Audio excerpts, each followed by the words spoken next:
Hello friends, what's up? I hope you're all doing well. Oh, I've got, of course, both animals in there with me today, so it has been quite the negotiation, hoping that they were like gonna calm down. Of course, Rue was sitting right there. Macy is right at my feet. She's already kicked the tripod twice. If you're new here, welcome. My name is Kat. I love to share about the romance novels I read here on my channel and be able to talk about my favorite authors. Today is a great book. It is the third in a series that I have absolutely loved. I would love to have you consider hitting the subscribe button if you like the video, and would love to have you back to watch more videos, and also give the video a thumbs up while you're there. It really does help my channel when you do those two things, which is great for the author whose book we're going to talk about today and all the authors I talk about here on my channel. The book we're going to talk about today is The Beef Game by Nikki Ashton. She's had the best titles in this series. This series is the Love in Dayton Valley series. I did videos on the first two books in the series. The first book is The Triple Threat. The second book was The Jackpot Screwer. I will, of course, leave those in the description box for you to go watch as well. And this is The Beef Game.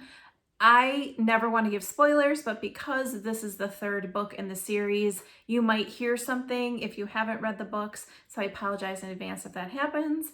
But oh my gosh, I cannot wait to talk about this book.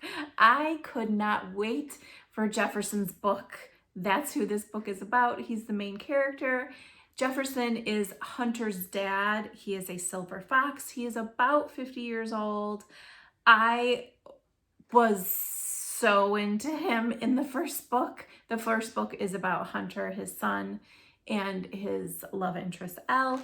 And I just, right away in that book, I loved him. I did. And I hoped and prayed and thought that, of course, Jefferson, with the amazing man that he is, that Nikki has created, would get his own book. And here it is. He's just like the perfect gentleman. He is kind. He is a rancher. He's a cowboy, and he's got charm and charisma and sex appeal. There she goes, hitting the tripod again. I am very sorry for that. He is just, I just loved him. He is sweet, and he's a little dirty, and he's sexy, and I just freaking loved him. This book definitely has rom-com elements. Nikki is funny as hell. I enjoy the humor she brings to her books. They always make me laugh. They always make me tear up. In particular, I knew I was going to have tears in this one. The book starts, and Hunter and Elle are planning their wedding, and the wedding planner is there, and we realize really quickly, Jefferson tells us, oh my God, it's an old girlfriend from high school that he used to date. Her name's Catherine. He calls her Kitty. So they went to high school together. She moved away their senior year, I believe. They didn't keep in touch, but here she is back in Dayton Valley. She's moved back to Dayton Valley to help care for her uncle that lives there, who she's really close with. She has 2 children. She is recently divorced. That is part of the book. It is like, wow, like the way Nikki wrote all that. And of course, Jefferson is a widower. His wife, Sandra, has passed away, Hunter's mom. That's the stuff that made me cry. That's the stuff that I was like, oh my God, I just can't imagine. And it just tore at my heart so much. So right away in the beginning, they see each other and they're like, oh my God. She's like, it's you. And he's like, it's you. And Hunter is like, no, no, no, no, no. You two, stop looking at her like that. You are not going to F up my wedding. Ellie will kill you if you bang the wedding planner and it doesn't work out. Like, it was really funny. But you can feel it with them. You can feel that they have this appreciation of being back in each other's lives. You can feel that they're like still hot for each other. You can feel their maturity in having both lived a lot of life and yet her coming back and him, you know, being at the stage where his son is, you know, going off and getting married to the love of his life and all of those feelings. I just loved how Nikki wrote it. Right in the beginning, this is what Jefferson says. Laughter burst up from my lungs, and at that moment I wanted to hug her for making me laugh and for reminding me of a time before my damn heart broke into tiny pieces. God, he's sweet. I freaking love him.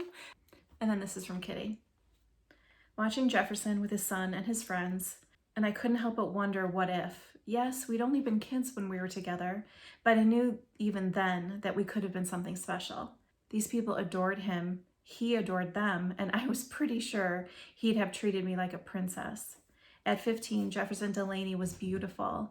He wasn't the rugged, tattooed rancher he was now, but he was the guy every girl in high school wanted to date. And I just could picture that perfectly. I just wanted to like hop along next to Kitty and just live this book with her. They do not waste time rekindling their relationship. But the thing I really liked is that Nikki balances the funny laughter that she has put in these books so well with also the maturity that these two characters have. These aren't, you know, 25-year-old kids like in a new A novel, you know, in a new A rom-com. It's different than that. She writes them really authentically as to where they are in their life. That's my age. So it was easy for me to connect with them both, being who I am at my age, having the experiences that I've had in life, and Nikki giving us the experiences they both had in life. I felt very comfortable there. It felt very authentic, and that was one of the reasons that I really couldn't wait for this story and was so excited to dive into this story, and the reason why I loved this story. They both have baggage, totally relatable. I understood it all, and they bring that to the table. They can't not. Jefferson is a widower. He has a grown son. He lives with his sisters. He had them move into the house. There's all of this. He has friends that he's known his whole life, but he's the widower in the group. So there's all of that. And, you know, Kitty's a mom and all that she brings to the table. I understood the baggage part and felt like it really added to the story in a lot of different ways than just this is the way the plot was. And I loved all of that. The laugh out loud moments in this book had me not only giggling, but like crying. I was laughing so hard. And then the really emotional, heartfelt moments in the book were the same. Like, and I'm going to share both of those with you. Like the first one, the laugh out loud moment. So Jefferson has gone over to Kitty's house and her daughter's there, Lily, who's 18, 19-ish. And so they're kind of fooling around on the couch because they think that she's like up in bed asleep. And she comes down and she's like, "What are you doing?" And it was complete role reversal in that she was kind of chastising them for fooling around downstairs when like she was upstairs asleep, kind of how a parent would chastise their teenage daughter fooling around with their boyfriend on the couch while they're upstairs asleep. Oh my God, so freaking funny, literally dying. And at one point Lily says, and I'm paraphrasing, "Mom, you have a hold of his penis. Like, what are you doing?" And she actually did. It was so funny. I was in bed like giggling and laughing and tears are coming down my eyes. It was hysterical. And then we balance that with Jefferson finding, oh my gosh, see, and I'm gonna get like all emotional about it. Jefferson finding a letter that his wife wrote to him before she died. Oh my God. I was a blubbering mess. It was so perfect and so beautiful. Oh my God. It was a lot, but this is the gift of Nikki's writing. super high funny, and in the same book can be super emotional and just tap into your heart so easily. It was amazing. Here's a little glimpse about after Jefferson has read the letter. Opening the top drawer, I sighed when I saw the bottle of Sandra's favorite fragrance. I bought it regularly just so I could smell her, and this bottle was almost empty. Maybe this should be the last, but I'd think about that another time. I placed the letter with it, closed the drawer, and then went down to join my sisters and maybe watch some TV for a little while.